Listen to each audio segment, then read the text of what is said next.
நண்பர்கள் அனைவருக்கும் இளம்பெருவழுதியின் இனிய வணக்கம். இஸ்லாமிய மக்களுடைய புனித நிகழ்வாக இருந்து கொண்டிருக்கின்ற ரம்ஜான் நிகழ்வினுடைய முதல் நாள் நோன்பு நேற்றைய தினம் இஸ்லாமிய மக்களால் கடைபிடிக்கப்பட்டிருக்கின்றது. ஸோ இஸ்லாமிய மக்களுக்கு பரிசளிக்கும் விதமாக நம்ம மோடி அரசாங்கம் என்ன பண்ணியிருக்காங்க, நேற்றைய தினம் இஸ்லாமிய விரோத சட்டமாக இருந்து கொண்டிருக்கின்ற CAA என்று சொல்லப்படுகிற சட்டத்தை அமல்படுத்தி இருக்கிறாங்க. ஸோ இஸ்லாமிய விரோத சட்டமாக இருந்து கொண்டிருக்கின்ற இந்த CAA சட்டத்திற்கு யார் யாரெல்லாம் ஆதரவு அளித்தாங்க, யார் யாரெல்லாம் இஸ்லாமிய மக்களுடைய எதிரிகள், யார் யாரெல்லாம் இஸ்லாமிய மக்களுடைய துரோகிகள், இந்த துரோகிகளுக்கு யார் யாரெல்லாம் துணை போகிறாங்க அப்படின்ற விஷயத்தை இந்த காணொலியில் கொஞ்சம் டீட்டெயிலாக பார்க்க போகிறோம். சரி, முதல்ல சட்டம்னு என்ன அப்படின்றத ஷார்ட்டாக சொல்லிடுறேன். அதாவது ஒன்றும் கிடையாது. அதாவது சிட்டிசன்ஷிப் அமெண்ட்மெண்ட் ஆக்ட் அப்படின்னா, வெளிநாடுகளிலிருந்து நம்ம இந்திய நாட்டுக்குள்ளே அகதிகளாக வராங்க தெரியுமா, அகதிகளாக வராங்களே அந்த மக்களுக்கு குடியுரிமை வழங்குவதான் இந்த CAA என்று சொல்லப்படுகின்ற சட்டம். அதாவது வெளிநாட்டிலேருந்து மக்கள் வராங்க, அவங்க குடியுரிமை வழங்குவது. எந்தெந்த மக்களுக்கெல்லாம் குடியுரிமை வழங்கலாம், யார் யாருக்கு வழங்கலாம் அப்படின்னா, நம்ம இஸ்லாமியர்களும் ஈழத்தமிழர்களையும் தவிர்த்து மற்ற எல்லா மக்களுக்கும் குடியுரிமை வழங்கலாம். அப்போ என்ன பார்ஷியாலிட்டி பார்க்குறாங்க பாருங்கள். இஸ்லாமிய மக்கள் உள்ளே வந்தாங்க அப்படின்னா அவங்களுக்கு குடியுரிமை கிடையாது. அதே மாதிரி ஈழத்தமிழர்கள் உள்ளே வந்தாங்க அப்படின்னா அவங்களுக்கும் குடியுரிமை கிடையாது. ஸோ என்று சொல்லப்படுகின்ற ஒரு சட்டம் தான் இந்த CAA என்று சொல்லப்படுகின்ற சட்டம். ஸோ இஸ்லாமிய மக்களுக்கும் ஈழத்தமிழர்களுக்கும் நாங்கள் குடியுரிமை தருவோம் அப்படின்னு சொல்லி நீங்கள் உத்தரவாதம் கொடுங்க, சட்ட திருத்தம் கொண்டு வாங்க. அப்படி கொண்டு வந்தீங்க அப்படின்னா நாங்கள் இந்த சட்டத்தை ஆதரிக்கிறோம் அப்படின்னு சொல்லி திராவிட முன்னேற்ற கழகம், விடுதலை சிறுத்தை கட்சி, இதர பின்ன ஜனநாயக அமைப்புகள் எல்லாமே என்ன பண்ணாங்கன்னா குரல் ரைஸ் பண்ணாங்க. ஆனால் நம்ம எடப்பாடி பழனிசாமி என்ன பண்ணார், போய் இந்த சட்டத்துக்கு வாக்களிச்சுட்டு வந்துட்டார். ஏன்னா இஸ்லாமிய மக்கள் நல்லா இருந்தானே நாசம் போனவங்களுக்கு என்னங்க அப்படின்னு சொல்லி வாக்களிச்சுட்டு வந்துட்டார். அவர் வாக்களித்ததன் விளைவாக, அதேமாதிரி அன்புமணி ராமதாஸ் அவர்களும் வாக்களித்ததன் விளைவாக என்ன நடந்திருக்கு அப்படின்னா இந்த சட்டம் தற்பொழுது அமலுக்கு வந்திருக்கின்றது. ஸோ இந்த இடத்துல இஸ்லாமிய மக்களுடைய விரோதி யார் அப்படின்னு பார்த்தோம்னா பாரதிய ஜனதா கட்சி. இஸ்லாமிய மக்களுடைய துரோகி யாருன்னு பார்த்தோம்னா எடப்பாடி பழனிசாமி, அதே மாதிரி அன்புமணி ராமதாஸ். ஸோ இஸ்லாமிய மக்களுடைய துரோகிகளுக்கு ஆதரவாக துணை போகின்ற நபர் யாருன்னு பார்த்தோம்னா நெல்லை முபாரக் அவர்கள். நான் பகிரங்கமாக குற்றம் சாட்டுறேன், நெல்லை முபாரக் அவர்கள். ஏன்னா நெல்லை முபாரக் அவர்கள் என்ன பண்ணியிருக்காருன்னா தற்போதைய காலகட்டத்தில் எடப்பாடி பழனிசாமி கூட தான் கூட்டணி வச்சிருக்காரு. நேற்றைய தினம் CAA சட்டம் அமலுக்கு வந்த பொழுது அவர் என்ன பண்றாருன்னா குரல் ரைஸ் பண்றாரு. இந்த சட்டம் இஸ்லாமிய மக்களுக்கு விரோதமாக இருந்து கொண்டிருக்கின்றது அப்படின்ற மாதிரி குரல் ரைஸ் பண்றாரு. குரல் ரைஸ் பண்றாருல எடப்பாடி சார், நம்ம நெல்லை முபாரக் அவர்கள். இந்த சட்டத்துக்கு வாக்களித்த நபர் கூட எப்படி கூட்டணி வச்சிருக்கீங்க? நெல்லை முபாரக் அவர்களை பார்த்து நான் கேள்வி கேட்கிறேன், எப்படி இந்த சட்டத்துக்கு வாக்களித்த எடப்பாடி பழனிசாமி அவர்கள் கூட நீங்க கூட்டணி வச்சிருக்கிறீங்க? அப்ப இஸ்லாமிய மக்களுக்கு செய்கின்ற துரோகம் இல்லையா? நெல்லை முபாரக் அவர்கள் இஸ்லாமிய மக்களுக்கு செய்கின்ற துரோகம் இல்லையா? இதைத்தான் சமூக வலைத்தளத்தில் ஒரு பதிவாக நான் போட்டிருந்தேன். அப்ப இந்த CAA சட்டத்திற்கு ஆதரவாக ஒரு வாக்களிப்பாராமா, வாக்களித்து இஸ்லாமிய மக்களுக்கு துரோகியா மாறுவாராமா, அந்த துரோகி கூட இவர் துணை போவாராமா. யாரு? நெல்லை முபாரக் அவர்கள் துணை போவாராமா. கபட நாடகமா இல்லையா? நெல்லை முபாரக் அவர்களே, உங்களை பார்த்து கேட்கிறேன், இது கபட நாடகமா இல்லையா? இஸ்லாமிய மக்களுக்கு செய்கின்ற துரோகம் இல்லையா? அது மட்டுமா, நம்ம பாரதிய ஜனதா கட்சியினுடைய ஆட்சியில் அந்த பட்ஜெட் தாக்கல் செய்கின்ற பொழுது மௌலானா ஆசாத் என்று சொல்லப்படுகின்ற ஒரு சட்டம். மௌலானா ஆசாத் அப்படின்னா இஸ்லாமிய மக்கள் ஆராய்ச்சி கல்வியில், சமூக நல்லிணக்க ஆராய்ச்சி கல்வியில் அவங்க என்ன பண்ணலாம்னா பட்டப்படிப்பு படிக்கலாம், ஆராய்ச்சி கல்வியில் பட்டப்படிப்பு படிக்கலாம். அந்த சட்டத்தை எடுத்த கட்சி எந்த கட்சினா பாரதிய ஜனதா கட்சி. அந்த பாரதிய ஜனதா கட்சி கூட தான் கூட்டத்தில் இருந்தாங்க எடப்பாடி பழனிசாமி அவர்கள். அந்த நேரத்தில் மௌலானா ஆசாத் திட்டத்தை எடுத்த பொழுது நம்ம எடப்பாடி பழனிசாமி அவர்கள் ஒரு கேள்வி கூட கேட்கவே இல்லை, மௌனம் காத்து அமைதியாக இருந்தார். ஆனால் இன்னைக்கு யார் யாரெல்லாம் என்ன பண்ணாங்க, அந்த டயத்தில் யாரெல்லாம் கண்டனங்களை பதிவு பண்ணாங்க, பாஜகவுக்கு எதிர்கட்சியாக இருந்து கொண்டிருக்கின்ற கட்சிகள் எல்லாமே கண்டனம் தெரிவிச்சாங்க. இஸ்லாமிய மக்களுடைய ப்ரீ மெட்ரிக் ஸ்காலர்ஷிப்பை மோடி அரசு எடுத்துறாங்க. ப்ரீ மெட்ரிக் ஸ்காலர்ஷிப் 1ஆவதுலேருந்து 10ஆவது வரைக்கும் படிக்கிறாங்க மாணவர்கள், அந்த மாணவனுடைய ஸ்காலர்ஷிப் ப்ரீ மெட்ரிக் ஸ்காலர்ஷிப்பை மோடி அரசு எடுத்துறாங்க. எங்கே கை வைக்கலாம் பாருங்க, அடிப்படை கல்வியில் கை வைக்கிறான். அப்போ யார் கேள்வி கேட்டது? கேள்வி கேட்ட கட்சிகள் திராவிட முன்னேற்ற கழகம், விடுதலை சிறுத்தை கட்சி, இதர பின்ன ஜனநாயக அமைப்புகள். எடப்பாடி பழனிசாமி அமைதியான இருந்தார், அமைதி அப்படியே கடந்து காத்துட்டு தானே போனார்.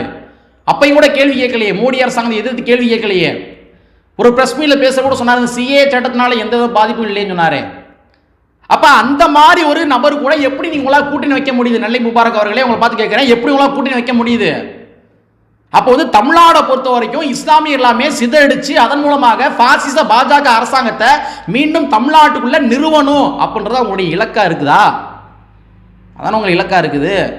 கேட்டா என்ன சொல்லுவீங்க? இல்லைங்க, நம்ம எடப்பாடி பழனிசாமி வந்து கூட்டணி விட்டு வெளியே வந்துட்டாருங்க, கூட்டணி வெளியே வந்துட்டாரு, அதனால தான் மோடி அரசாங்கத்துக்கு ஆதரவாக போக மாட்டாரு.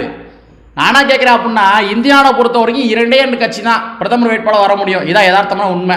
ஒன்று பாஜக, இல்லாட்டி காங்கிரஸ். கரெக்டா? நம்ம எடப்பாடி பழனிசாமி யாரை எதிர்த்து அரசியல் பண்றாரு தமிழ்நாட்டில்? நான் பாஜகவோட கூட்டணி இல்லைன்னு சொன்னாலும் தமிழ்நாடை பொறுத்த வரைக்கும் யாரை எதிர்த்து அரசியல் பண்றாரு? திராவிட முன்னேற்ற கழகத்தை எதிர்த்து அரசியல் பண்றாரு. கரெக்டுங்களா? திராவிட முன்னேற்ற கழகத்து கூட யார் யாரும் கூட்டணியில் இருக்காங்க? காங்கிரஸ் கட்சி கூட்டணியில் இருக்கிறாங்க. ஒருவேளை எடப்பாடி பழனிசாமியே நாளைய தினத்தில் வந்து ஒரு 2 சீட்டு வாங்கிறாங்க வச்சுக்கோங்க, வெற்றி பெற்றாங்க வச்சுக்கோங்க, பிரதமர் வேட்பாளர் என்று வருகின்ற பொழுது யாருக்கு வாக்களிப்பாங்க? எடப்பாடி பழனிசாமி. தமிழ்நாட்டில் வந்து அவங்க யாரை எதிர்த்து அரசியல் பண்ணுறாங்க? திராவிட முன்னேற்ற கழகத்தையும் காங்கிரஸ் எதிர்த்து அரசியல் பண்ணுறாங்க. காங்கிரஸ்க்கு வாக்களிக்க போகிறாங்க எலெக்ஷனுக்கு அப்புறம்? கிடையாது. எப்படி பார்த்தாலும் யாருக்கு வாக்களிப்பாங்கன்னா வந்து பிஜேபி தான் வாக்களிப்பாங்க. இதான் யதார்த்தமான உண்மை. இல்லைங்க, நாங்கள் வந்து வாக்களிக்க மாட்டோம், பிரதமர் வேட்பாளராக நம்ம மோடி வருகின்ற பொழுது பாஜகவுக்கு நாங்கள் ஆதரவாக வாக்களிக்க மாட்டோம், இதுதான் எங்களுடைய தேர்தல் உத்தரவாதம் கொடுத்து எல்லா இடங்களும் பிரச்சாரம் பண்ண முடியுமா எடப்பாடி பழனிசாமினால? இல்லை நல்லை முபாரக்னால அந்த மாதிரி உத்தரவாதம் கேட்டு வாங்க முடியுமா? வாங்க முடியாதுல்ல. அப்போ நீங்கள் யாரை ஏமாத்துறீங்க? பாஜக டைரக்டான எதிரி, எடப்பாடி துரோகி, இஸ்லாமிய மக்களுடைய துரோகி. அந்த துரோகிகளுக்கு துணை போறீங்களே. எடப்பாடியோட கூட்டணி வச்சு அதன் மூலமாக என்ன பண்றீங்க? இஸ்லாமிய மக்களுடைய வாக்கு வங்கி எல்லாருமே சிதறடிக்க வச்சு அதன் மூலமாக மீண்டும் பாசிச பாஜக அரசாங்கத்தை தலைமையில் கொண்டு வரதான் உங்களுடைய தலையாய வேலையா இருக்குது. இன்னைக்கு வந்து விடுதலை சிறுத்தை கட்சி வந்து ஒரு 3 சீட்டு இல்லை 4 சீட்டு 5 சீட்டு வாங்குவதற்கு கூட கேப்பபிள் இருக்கின்ற ஒரு கட்சியாக இருக்கின்ற பொழுது அவங்க என்ன பண்ணுறாங்க? நான் வந்து உங்க கூட சண்டை போட்டு திமுக கூட வந்து 2 சீட்டு தான் கொடுத்துறீங்க, சண்டை போட்டு வெளியே வந்துட்டேன்னா வாக்கு வங்கி சிதறி போயிடும். அதனால் பாசிச பாஜக அரசாங்கம் வந்து மேலே வர்றதுக்கு வாய்ப்புகள் இருக்கின்றது. அப்படி மேலே வந்துட்டாங்க அப்படின்னா அதை முதல்ல கை வைக்கிற எங்கே வைப்பானா வந்து அரசியல் சட்டத்தில் கை வைப்பான். அதனால் இந்த நாடு வந்து மதச்சார்பற்ற நாடாக இருக்காது, மதச்சார்பு உடைய நாடாக மாறி போயிடும், இந்து ராஷ்டிரமாக மாற்றிடுவாங்க. அதனால் வந்து இஸ்லாமிய மக்களுக்கும் பாதிப்புகள் ஏற்படுகின்றது, கிறிஸ்தவ மக்களுக்குமே பாதிப்புகள் ஏற்படும். அந்த ஒரு கண்ணோட்டத்தின் அடிப்படையில் எடப்பாடி பழனிசாமி நாங்கள் அதிக சீட்டு கொடுக்குறேன்னு சொன்ன போதிலும் கூட நான் போகலை அப்படின்னு சொல்லி சொல்கிறாரு. அவர் யாரு? நம்ம திருமாவளவர்கள் சொல்கிறாரு. அப்போ உங்களுக்கு தொகுதியுடைய எண்ணிக்கை மட்டுமே உங்களுடைய வந்து பிரதான இலக்கா வந்து இருக்குது. நெல்லை முபாரக் அவர்களுக்கு எங்களுக்கு சீட்டு கொடுத்தா போதுங்க, மேலே யார் வந்தாலும் எங்களுக்கு பிரச்சனை கிடையாதுங்க, தொகுதியுடைய எண்ணிக்கை மட்டும் எங்களுக்கு போதுங்க அப்படின்ற மாதிரி வந்து ஒரு ஸ்ட்ராட்டஜி வந்து எடுக்கிறீங்க. அப்போ வந்து தொகுதியுடைய எண்ணிக்கை மட்டும் எங்களுக்கு போதும், மேலே பிஜேபி வந்துட்டான், பிஜேபி வந்து நாளைக்கு வந்து இந்து ராஷ்டிரம் மாற்றிட்டான் அப்படின்னா என்ன பண்ணுவீங்க? இப்போ இஸ்லாமிய மக்களுக்கு வந்து மிகப்பெரிய துரோகத்தை இழைத்து கொண்டிருக்கின்றார் நெல்லை முபாரக் அவர்கள். ஸோ இஸ்லாமிய சொந்தங்கள் எல்லாருமே தெளிவாக புரிந்து கொள்ள வேண்டும். உங்களுடைய பிரதான எதிரி யாரு, உங்களுடைய தலையா எதிரி யாரு அப்படின்றத தெளிவாக புரிந்து கொள்ள வேண்டும். எனக்கு வந்து மனிதநேய மக்கள் கட்சி இருக்காங்களே, அவங்க அந்த மாதிரி போனாங்களா? அவங்களுடைய இலக்கு தெளிவாக தெரிகின்றது. நம்மளுடைய இஸ்லாமிய மக்களுடைய வாக்கு வங்கிகளை சிதறடிச்சோம் அப்படின்னா நாளைக்கு என்ன நடக்கும்னா பிஜேபி தலைமைக்கு வருவான்றது தெளிவாக தெரியுது. இப்போ இதெல்லாம் வந்து மிக தவறு நெல்லை முபாரக் அவர்களே என்பதை கூறிக்கொண்டு ஒரு சில நிகழ்வுகளை கூட நான் பார்த்தேன். அவருடைய ஸ்பீச் வந்து நான் கேட்டேன், யார் நெல்லை முபாரக்குடைய ஸ்பீச் வந்து கேட்டேன். ரொம்ப அருமையாக பேசுகிறார். ஆனால் எதற்காக இப்படி வந்து தடமாறி போனார், தடமாறி போய் இஸ்லாமிய மக்கள் எல்லாத்தையும் கொண்டு போய் அடகு வைக்கிறாரு அப்படின்றது தெரியல. பதவிகள் ஒரு பக்கம் இருந்தாலும் கூட நாட்டு மக்களுடைய நலன்கள் முக்கியம். குறிப்பாக தான் சார்ந்திருக்கின்ற ஒரு சமுதாய மக்களுடைய நலன் வந்து ரொம்ப ரொம்ப முக்கியம் இல்லையா? உங்கள் நிலைப்பாடம் மாற்றிக்கொள்ள வேண்டும். கண்டிப்பான முறையில் இஸ்லாமிய மக்களே உங்களுக்கு பாடம் புகுத்துவாங்க. சிஏஏ சட்டம் அமலுக்கு வந்தது வந்து மிகப்பெரிய இம்பேக்ட் உங்களுக்கு உண்டாக்கும். நீங்கள் என்ன தான் பூசி முறைனாலும் சரி, நான் சிஏக்கு ஆதரவாக வந்து எதிராக வந்து போராட்டம் பண்ண போகிறேன் அப்படின்னு அறிவித்தாலும் சரி, அவங்க ஈஸியாக பொதுமக்கள் ஈஸியாக கேட்பாங்க, ஐயா நெல்லை முபாரக் அவர்களே, எடப்பாடி பழனிசாமி தான் வாக்களித்து சட்டத்தை கொண்டு வர காரணமாகவே இருந்தார், நீங்கள் இப்போ என்ன அவரோட கூட்டணி வச்சுக்கிட்டு கபட நாடகம் நடறீங்களா அப்படின்ற மாதிரி மக்களை கேட்பாங்க.